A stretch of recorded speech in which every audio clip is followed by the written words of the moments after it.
Don't cross my ride, boy. I think you crossed my ride, sweetie. No, you way over here. No, he came over the side. You're lying. But don't worry, just wait till you get a hit, then you can pull it out.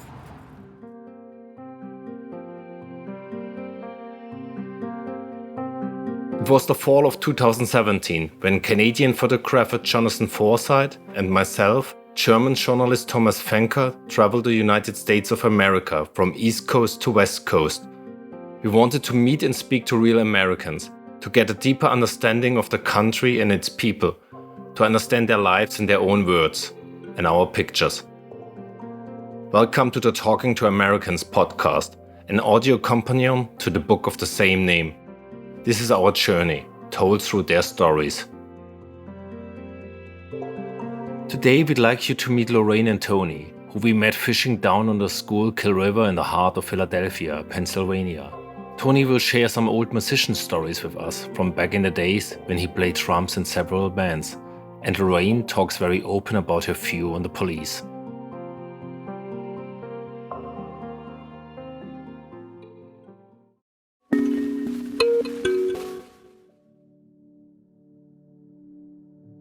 I'm not in a band now, but I've been playing drums for about 30, 40 years. Rock, R&B, a little bit of jazz. We travel like the local little counties that are around us, play here in the city, you know, very interesting. I played a band called Friends and Neighbors, played in a band called Omega.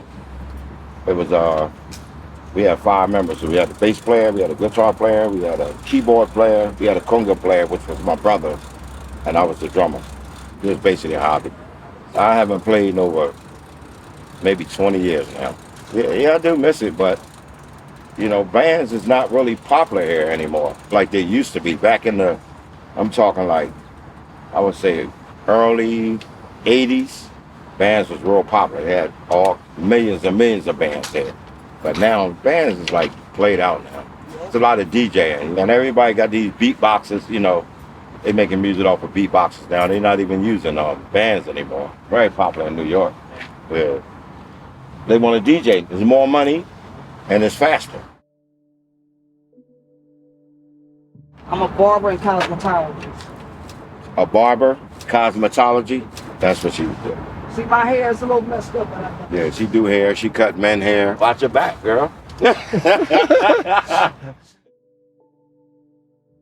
We haven't been out dancing in years. I mean, we do other things. You know, we go to, they got a thing here called cabarets. Somebody might invite you to their house. How old are you? Party. 43.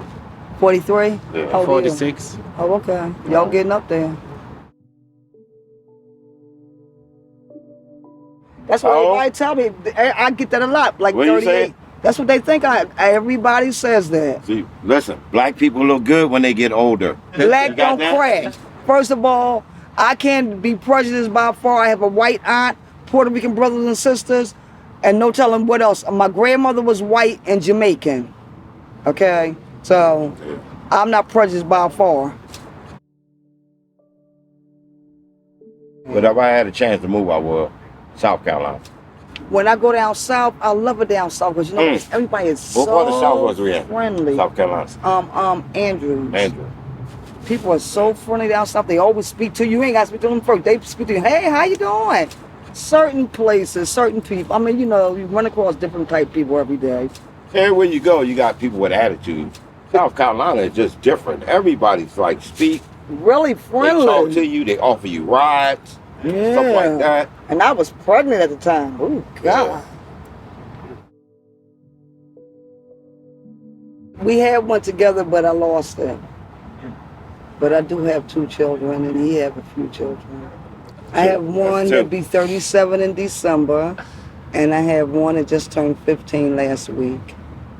So, Yeah, I wanted a whole lot of them, but the Yeah. Lord didn't bless me with a whole lot, so I always have other people's children now. I didn't want none when I was 30 years younger. I didn't want a kid. Shoot, I did. I always wanted a kid. I really didn't. And I didn't want the responsibility. That's Right. why God blessed me with mine's 22 years apart. He knew I could only do it one at a time. That's right. And he blessed me with them at the time, as though he knew that it was going to be good for me. That's why when I was pregnant by him, I lost that one. And he said, "You're not ready yet." So then I had other pregnancies, and he didn't see for me to bring it to pass. And I'm blessed because I have good children. I have one that's incarcerated, but he's still a good child. You know what I'm saying? He had a little downfall, caused him to go to jail, but right now he's there and he's becoming a barber while he's there, and he don't have much longer before he be back home. My youngest son is into playing basketball, and God's willing, you know, he'll go to college and he become famous and be your future NBA player. And I'm gonna see to that it happens if God spare my life just as well, you know. I don't care too much for politics, because all of them big liars. Yeah, I care less for them. And the way these fucking police here in the United States are is crazy. They killing a lot of black people and getting away with murder. Let somebody kill their ass and they going under the jail. It's crazy. Yeah. How's it over there in Germany? They lock you up for any little thing?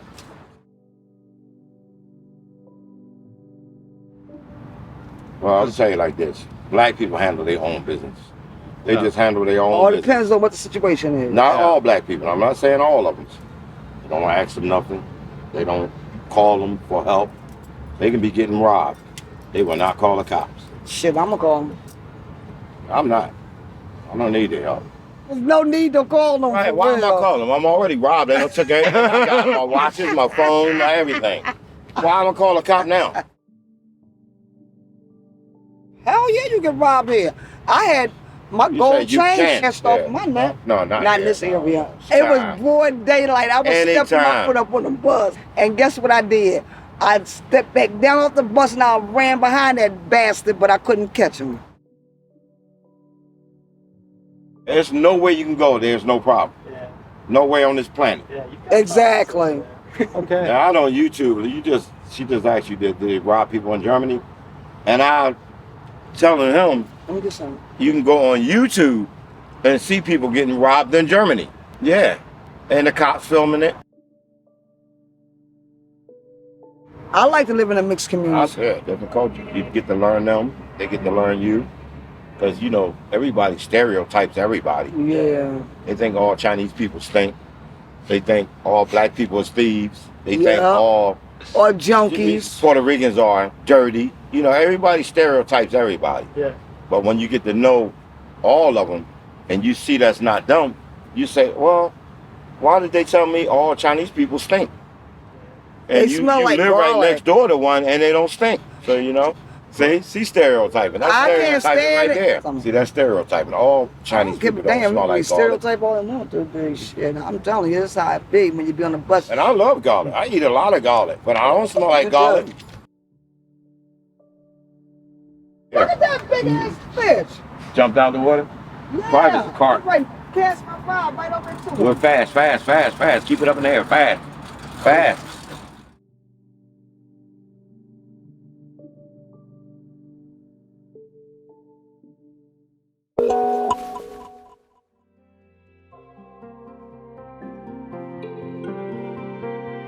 So there you have it, episode 1 of Talking to Americans.